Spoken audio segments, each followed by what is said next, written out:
بڑی معذرت کے ساتھ ایک بات اور آپ سے کہوں، آج میری قوم کے دماغ میں ایک خبط ہے، نہیں ہم تو غوث پاک کے ماننے والے، ہم تو غریب نواز کے ماننے والے، ہم تو اعلیٰ حضرت کے ماننے والے، ہم تو شاہ برکت اللہ کے ماننے والے، تو ہمیں کیا ہوگا؟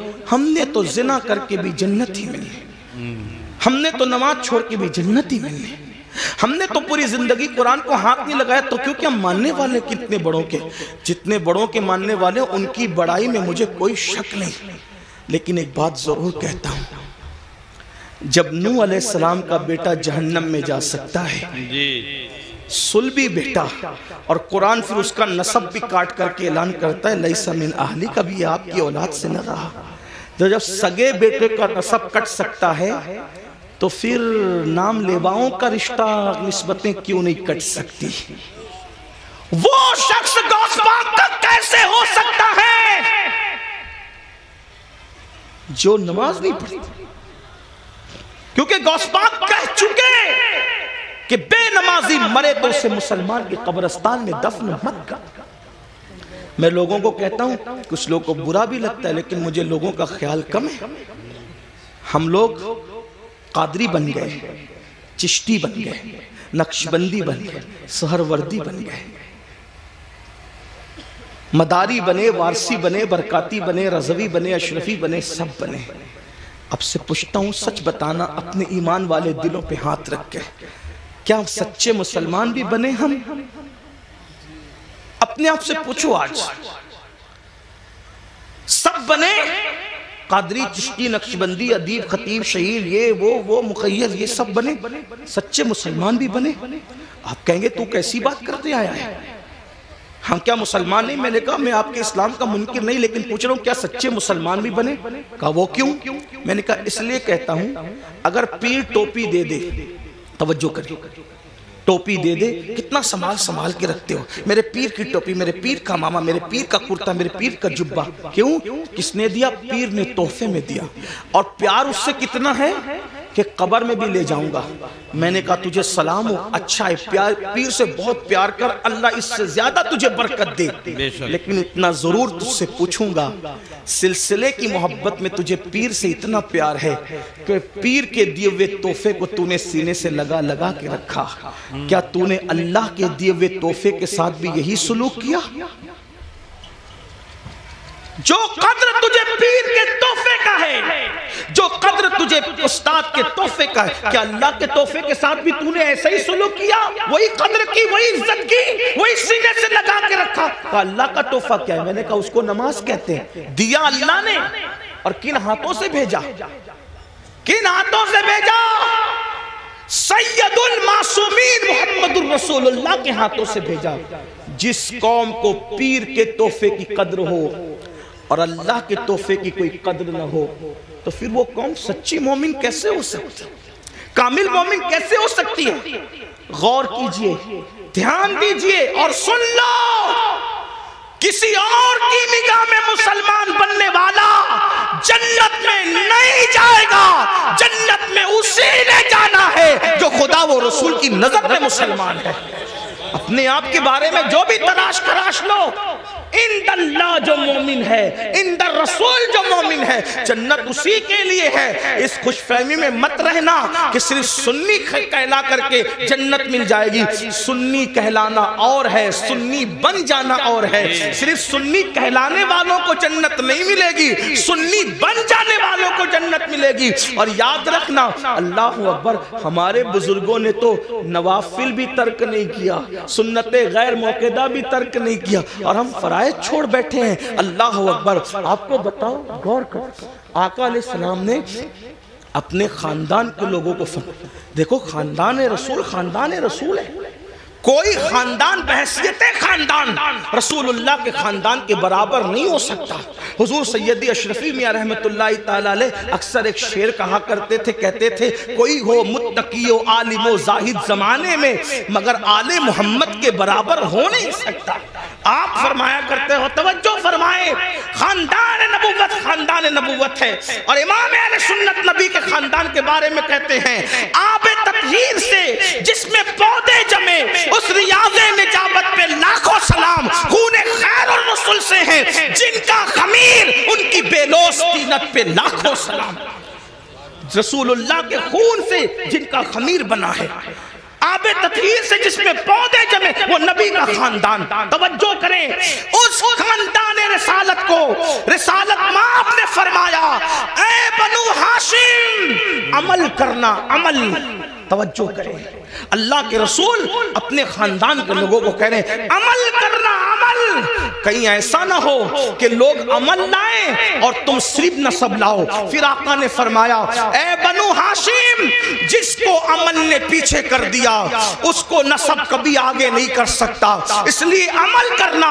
رسول اللہ کی اس نصیحت کو خاندان کے لوگوں نے کیسے سینے سے لگایا، اللہ اکبر، کہ رسول اللہ کے خاندان میں پھر کوئی بھی آپ کو بے عمل نظر نہیں آئے گا۔ میں بے عمل کی بات کر رہا ہوں، بد عمل تو دور کی بات ہے، اس لیے کہ ایک ہے با عمل، ایک ہے بے عمل، ایک ہے بد عمل۔ رسول اللہ کے خاندان میں بد عمل تو بہت دور کی بات ہے، بے عمل بھی تمہیں کوئی نظر نہیں آئے گا۔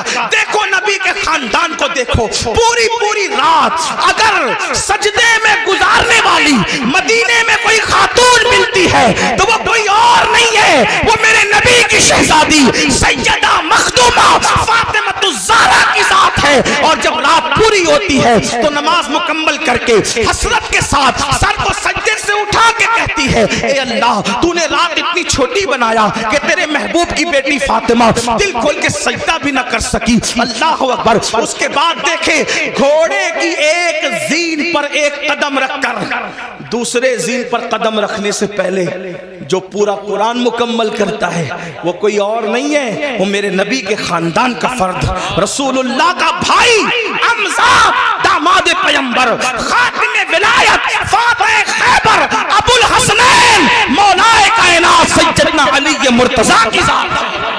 کسی نے قرآن اس طرح پڑھا، بابا قرآن پڑھتے ہیں گھوڑے کی سین پر ایک قدم رکھ کر دوسرا قدم رکھنے سے پہلے، اور شہزادوں کی کیا شان ہے، سر کٹنے کے بعد جو نیزے پہ قرآن پڑھتے ہیں وہ کسی اور خاندان کا فرد نہیں، وہ میرے نبی کا نواسا سیدنا امام حسین کی ذات ہے، امام علی مقام کی ذات ہے۔ محراب میں، منبر پہ، مسجدوں میں آپ نے ہر خاندان والے سے قرآن سنا، لیکن نیزے پہ جس نے قرآن پڑھا وہ صرف میرے نبی کا خاندان تھا۔ 40 سال تک عشاء کے وضو سے فجر کی نماز جہاں ہو رہی ہے وہ کوئی اور نہیں، وہ میرے نبی کے خاندان کا شہزادہ جسے دنیا سرکار غوث اعظم کے نام سے جانتے ہیں۔ 70 سال تک کبھی نہ سو کر رات و دن جاگ کر عبادت کرنے والا، 90 لاکھ کو کلمہ پڑھانے والا وہ کسی اور خاندان میں نہیں ملے گا، وہ میرے نبی کے خاندان میں ہے، جس کو معین الدین اجمیری غریب نواز کہا جاتا ہے۔ جب ذکر کرتے ہیں تو آپ اتنی کثرت سے کرتے ہیں کہ آپ کے ذکر کو سن کر پرندے بھی ذاکر ہو جاتے ہیں۔ ایسا ذاکر آپ کو کسی اور خاندان میں نہیں ملے گا، وہ میرے نبی کا شہزادہ حضرت شاہ برکت اللہ عشقی پریمی مہریوی رحمت اللہ علیہ کی ذات ہے، جس کے ذکر نے پرندوں کو ذاکر بنا دیا۔ یہ خاندان نبوت کا عمل ہے۔ امام زین العابدین کا نام زین العابدین نہیں ہے بلکہ ان کا نام ہے علی ابن حسین۔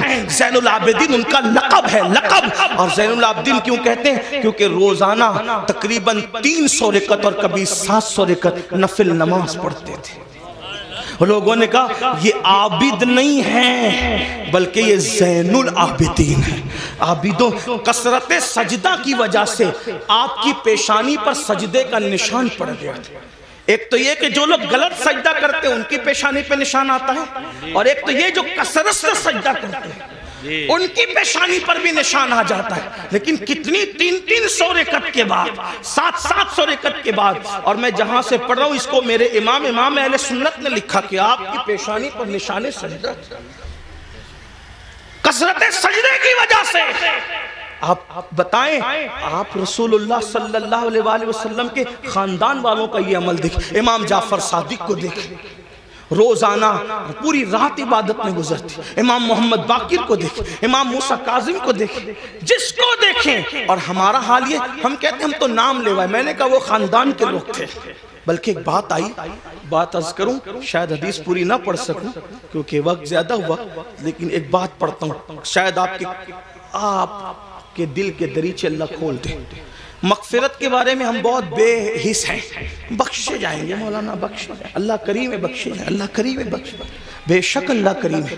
علامہ نقی علی خان امام المتکلمین لکھتے ہیں اپنی کتاب میں، اللہ کو کریم جان کر گناہ پہ گناہ کر رہا ہے نا، کہ اللہ کریم میں بخش دے گا، فرماتے ہیں اللہ کو کریم جان کر گناہ کرنے والے اللہ کو قادر جان کر تو زہر کیوں نہیں کھاتا؟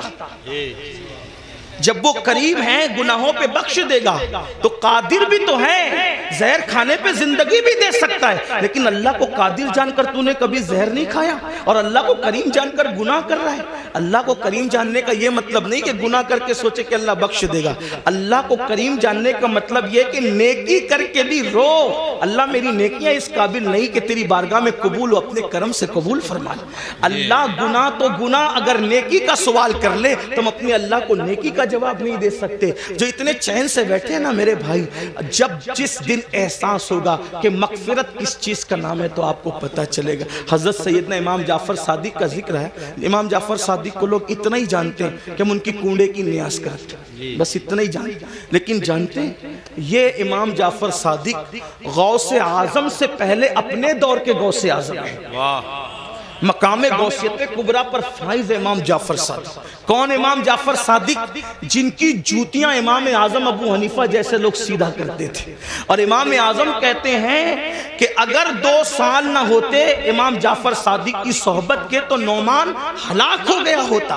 یہ امام جعفر صادق، لیکن وہ جعفر صادق جس کی صحبت کو امام اعظم اپنی کل عمر کا سرمایہ کہتے ہیں، جب اس امام جعفر صادق سے لوگ مصافحہ کرتے، ہم لوگوں سے بھی لوگ کرتے، امام جعفر صادق سے بھی لوگ مصافحہ کرتے تھے۔ داتا صاحب لکھتے ہیں کہ جب امام جعفر صادق سے کوئی مصافحہ کرتا تھا تو امام جعفر صادق اس کا ہاتھ پکڑ لیتے۔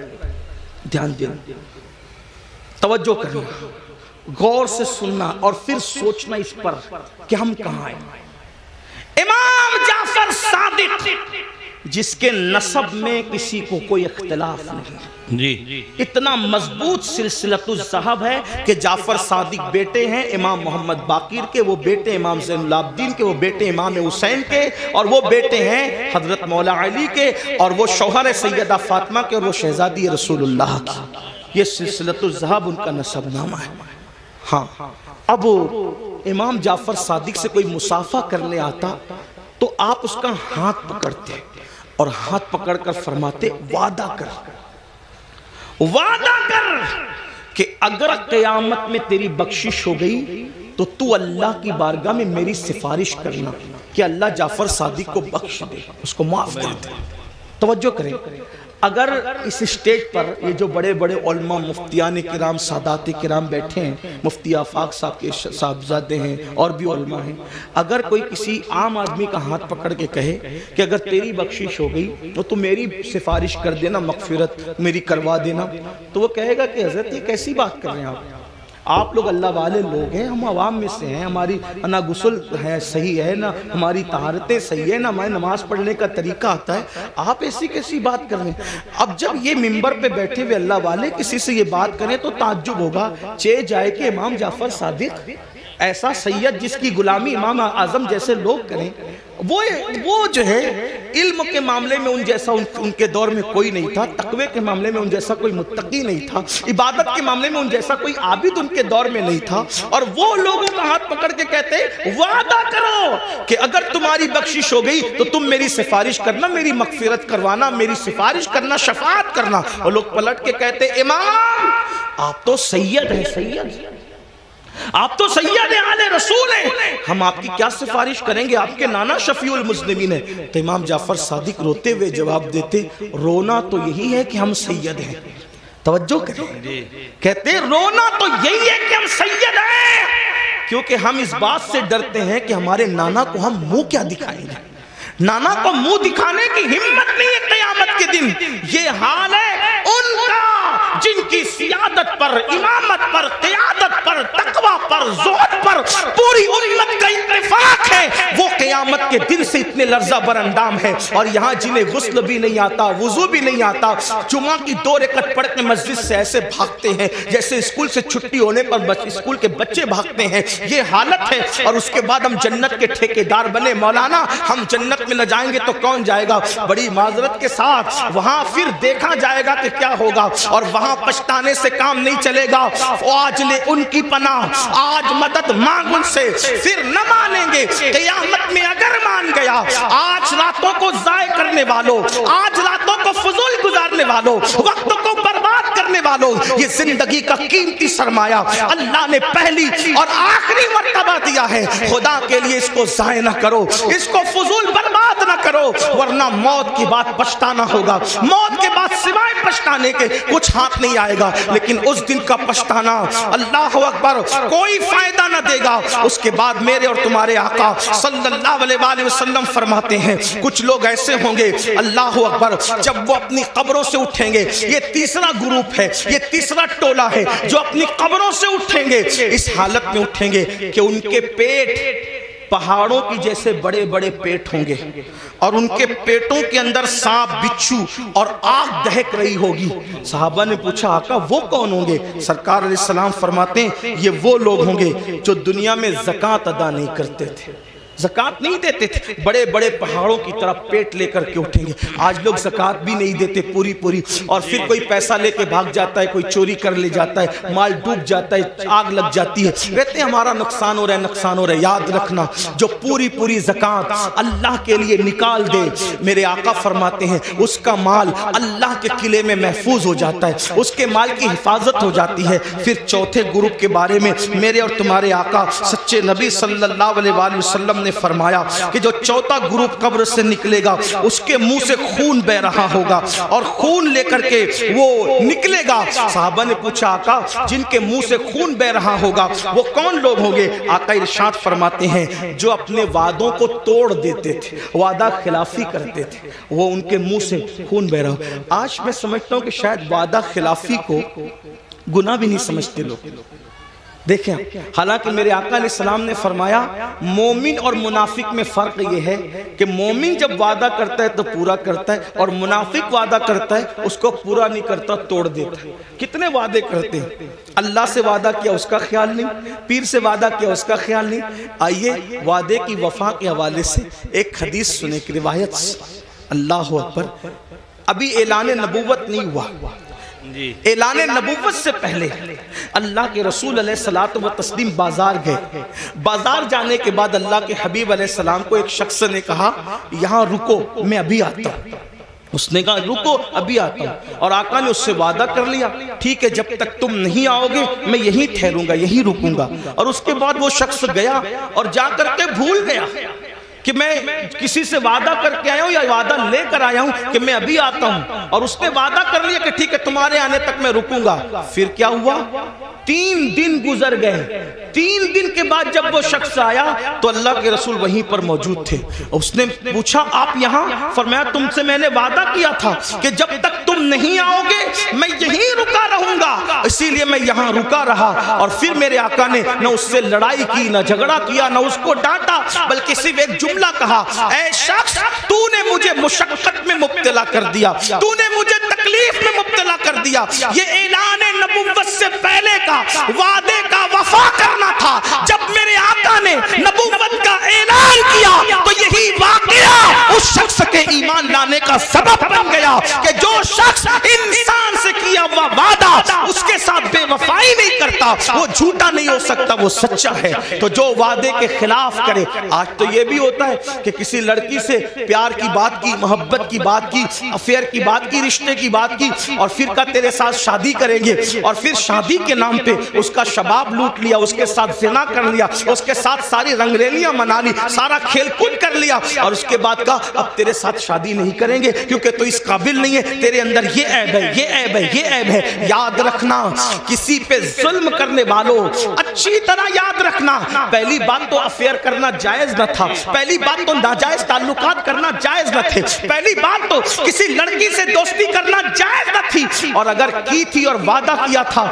اللہ اکبر تو زنا اور اس کے ساتھ تنہائیاں جائز نہ تھی، اللہ اکبر۔ اب اس کا شباب لوٹ کر اس میں عیب نکال کر اس کو چھوڑ کر ایسے بھاگتے ہو جیسے پھولوں کا رس چوس کر کے بھورا بھاگ جاتا ہے، دوبارہ ادھر کا رخ نہیں کرتا، تتلیاں پھولوں کا رس چوس کر دوبارہ ادھر کا رخ نہیں کرتی، کسی کے شباب سے کھلواڑ کر کے، کسی کے حسن سے کھلواڑ کر کے، کسی کی آبرو سے کھلواڑ کر کے پھر اس کو چھوڑ کر نئے شکار کی تلاش میں جانے والوں، جان بوجھ کر کے کسی کی آبرو کے ساتھ سودا کرنے والوں، سنو اللہ کے حبیب علیہ السلام ارشاد فرماتے ہیں، فقیہ ابو اللہ سمرقندی اپنی کتاب میں لکھتے ہیں کہ اگر کسی نے کسی چڑیا سے بھی کھیل کر اس کی زندگی کو ختم کیا ہوگا، کسی نے کسی چڑیا کی زندگی سے کھیلا ہوگا، نہ کھانے کی حاجت تھی نہ شرعی کوئی معاملہ تھا، صرف اپنے نفس کے لیے چڑیا سے کھیلا اور اس کو مار ڈالا، کھیلتے کھیلتے اس کی زندگی کو ختم کر دیا، آقا فرماتے ہیں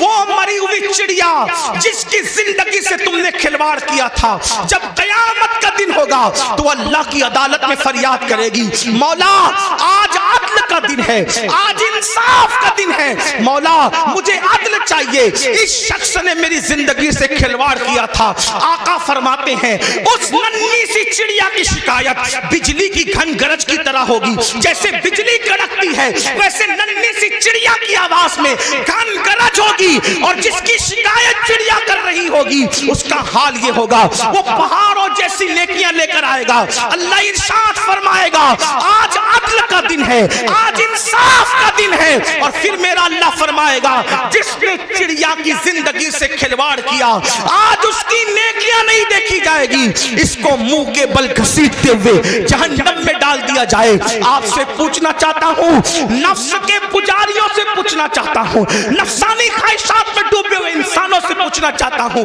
اگر کسی چھٹاک بھر کی چڑیا کی زندگی سے کھیلا ہوگا تو پہاڑوں جیسی نیکیاں رد ہو جائے گی اور انسان جہنم کا ایندھن بنے گا۔ جس نے لڑکیوں کی زندگی سے کھیلا ہوگا، آبرو سے کھیلا ہوگا، اس کا انجام کیا ہوگا؟ اللہ کے بندو، یہ دنیا ہی سب کچھ نہیں ہے، یہ دنیا کی رنگریزیاں ہی سب کچھ نہیں ہے، یہ دنیا کے مزے اور مستی سب کچھ نہیں ہے، یہ دنیا کا عیش و آرام سب کچھ نہیں ہے۔ اس دن کے بارے میں ڈرو جس دن کے بارے میں قرآن کہتا ہے یوم یقوم الروح والملائکہ صفا لا یتکلمون الا من اذن، اس دن جبریل امین اور سارے فرشتے اللہ کی ہیبت سے کانپتے ہوں گے، کسی میں کلام کرنے کی جرات نہیں ہوگی۔ اس دن اپنا کیا ہوگا؟ جس دن انبیاء کی زبان پہ نفسی نفسی ہوگا، اس دن اپنا کیا حال ہوگا؟ اس لیے لوگ لڑکیوں کی زندگی سے تو کھیلتے ہیں، خود کی بیوی کا اگر سالن میں نمک زیادہ ہو جائے تو طلاق دے دے، مارے پیٹے۔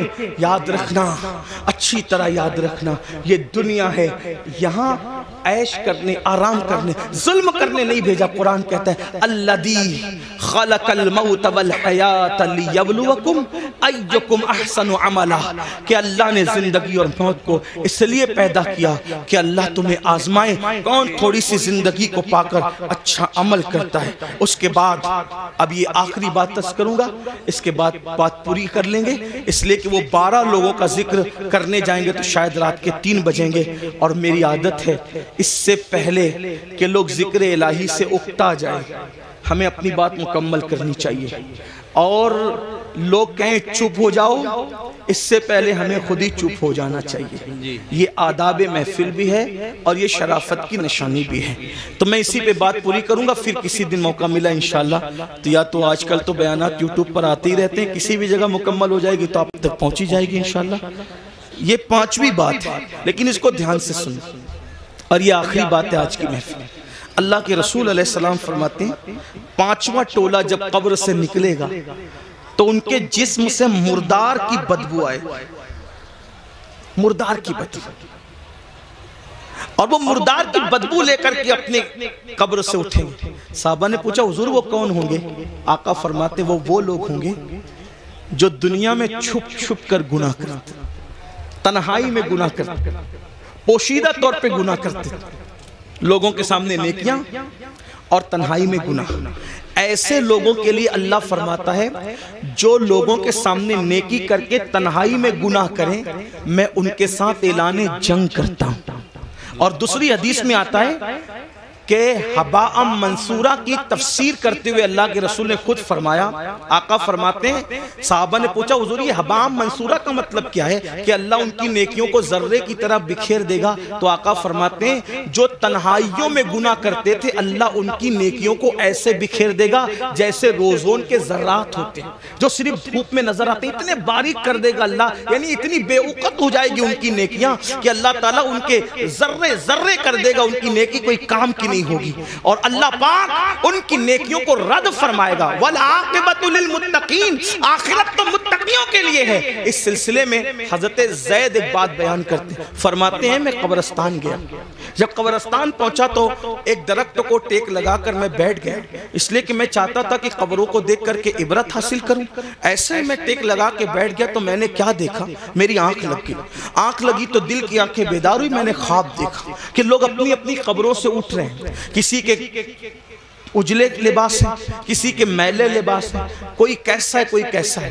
لیکن ایک شخص کو میں نے دیکھا جب وہ اس کی قبر سے اٹھا, اس کی قبر سے تو ایک آسمان سے آگ کی چین زنجیر آئی اور اس کے حلق میں ڈالی گئی, اور وہ اس کے حلق سے گزرتے ہوئے پیٹ, اور پیٹ کے بعد پھر نیچے کے مقام سے وہ زنجیر نکل گئی, اور وہ چیخ رہا تھا, چلا رہا تھا, اور چیختے چلاتے کہتا تھا مجھ پر یہ کیا عذاب ہو رہا ہے؟ کیا میں نماز نہیں پڑھتا تھا؟ کیا میں روزہ نہیں رکھتا تھا؟ کیا میں رمضان شریف کے روزے نہیں رکھتا تھا؟ کیا میں نے حج نہیں کیا تھا؟ کیا میں نے عمرے نہیں کیے تھے؟ کیا میں نے صدقہ نہیں دیا تھا؟ کیا میں نے زکوٰۃ نہیں دی تھی؟ کیا میں فلاں نیک کام نہیں کرتا تھا؟ غرض کہ وہ اپنی ساری نیکیوں کو گنائے گا. اس کا مطلب وہ گنہگار نہیں تھا, وہ نیکوکار تھا, اس لیے وہ وہاں بھی نیکیوں کو گنائے گا. حضرت زید کہتے ہیں جب وہ اپنی نیکیوں کو گنا رہا تھا تو غیب سے آواز آئی بندے تو ساری نیکیاں کرتا تھا, لیکن جب تو اکیلے میں اور تنہائی میں ہوتا تھا تب تو گناہ کرتا تھا, اللہ سے نہیں ڈرتا تھا. تو جس نے تنہائی کے اندر گناہ کیا اللہ نے اس کی نیکیوں کو ضائع کر دیا. آپ سے پوچھتا ہوں اللہ کے بندو, نرم نرم گدوں پہ لیٹ کر رات کی تنہائیوں میں چار دیواری میں کیا دیکھتے ہو؟ کون کیا دیکھتا ہے مجھے نہیں پتا, لیکن اپنے آپ میں ڈوب کر کے سوچو. وہ گندی فلمیں, وہ گندے مناظر, وہ گندی تصویریں رند کی رند رہے, ہاتھ سے جنت نہ گئی. جو تنہائیوں میں گناہ کرتے ہیں اور لوگوں کے سامنے نیکیاں کرتے ہیں قبروں سے اٹھیں گے تو ان کے بدن سے مردار کی بدبو ہوگی. اللہ ان کے ساتھ اعلان جنگ کرتا ہے, ان کی نیکیوں کو ریت کے ذروں کی طرح بکھیر دیا جائے گا. اپنے آپ پہ رحم کرو میرے بھائیوں, قیامت کے دن کون ہے اپنا سوائے مصطفیٰ جان رحمت کے. سب نے صف محشر میں للکار دیا ہم کو, اے بے کسوں کے آقا اب تیری دہائی ہے, ایک ہی سہارا ہے. اگر گناہ کر کر کے ان کا دل دکھا دیا, ان کو ناراض کر دیا تو بتاؤ اپنا کیا بنے گا. اللہ اکبر. میرے آقا مصطفیٰ جان رحمت صلی اللہ علیہ وآلہ وسلم کے دیوانوں سیدنا فاروق اعظم کہتے ہیں لوگ چھوٹے اور بڑے گناہ کی بات کرتے ہیں, فاروق اعظم فرماتے ہیں میں تو اتنا سمجھتا ہوں گناہ کوئی بھی کرو رسول اللہ کے دل کو تکلیف پہنچتی ہے, حضور کا دل دکھتا ہے. کوئی گناہ کرو دل حضور